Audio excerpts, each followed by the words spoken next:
Kerala Blasters ഇന്ന് north ഈസ്റ്റിനെയായിരുന്നു നേരിട്ടിട്ടുണ്ടായിരുന്നത്. ടീമിൽ ഒരുപാട് മാറ്റങ്ങൾ വരുത്തിയിട്ടാണ് കേരള ബ്ലാസ്റ്റേഴ്സ് ഇന്ന് കളത്തിലിറങ്ങിയിട്ടുണ്ടായിരുന്നതും. രണ്ട് വിദേശ താരങ്ങൾ മാത്രമായിരുന്നു ഇന്നത്തെ മത്സരത്തിലെ സ്റ്റാർട്ടിംഗ് ലെവനിൽ ടീമിലുണ്ടായിരുന്നത്. ഫസ്റ്റ് ഹാഫിൽ കേരള ബ്ലാസ്റ്റേഴ്സിന് ഒരുപാട് നല്ല അവസരങ്ങൾ ഉണ്ടാക്കാൻ സാധിച്ചെങ്കിലും നല്ലപോലെ ഫിനിഷ് ചെയ്യാനായിട്ട് സാധിച്ചിട്ടുണ്ടായിരുന്നില്ല.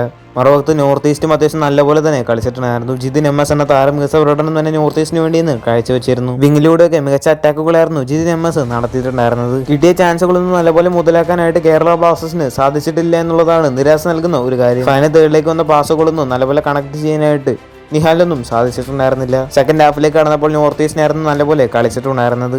കേരള ബ്ലാസ്റ്റേഴ്സ് താരങ്ങളുടെ ഡിസിഷൻ മേക്കിംഗ് ഒക്കെ വളരെ മോശമായിരുന്നു എന്ന് തന്നെ പറയേണ്ടി വരും. മത്സരത്തിന്റെ അവസാന നിമിഷത്തിലാണ് പിന്നീട് കേരള ബ്ലാസ്റ്റേഴ്സ് ഗോൾ വഴങ്ങുന്നത്. മത്സരത്തിന്റെ 84 മിനിറ്റിൽ നെസ്റ്റർ ആൽബിയാച്ച് ആയിരുന്നു നോർത്ത് ഈസ്റ്റിന് വേണ്ടി ഗോൾ നേടിയിട്ടുണ്ടായിരുന്നത്. ആ ഒരു ഗോൾ വഴങ്ങിയതിനു ശേഷം കേരള ബ്ലാസ്റ്റേഴ്സ് പ്ലേയേഴ്സിന്റെ കോൺഫിഡൻസ് നഷ്ടമാവുകയായിരുന്നു. പിന്നീട് ഗോൾ തിരിച്ചടിക്കണമെന്ന വാശിയൊന്നും കേരള ബ്ലാസ്റ്റേഴ്സ് പ്ലേയേഴ്സിന്റെ ഭാഗത്തു നിന്ന് കാണാൻ സാധിച്ചിട്ടില്ല.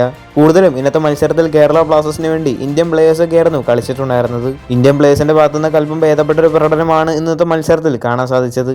ഇന്നത്തെ മത്സരത്തിലെ ഏക ഒരു പോസിറ്റീവായിട്ടുള്ള ഒരു കാര്യം ഐമന്റെയും അസറിന്റെയും ഒക്കെ പ്രകടനമാണ്.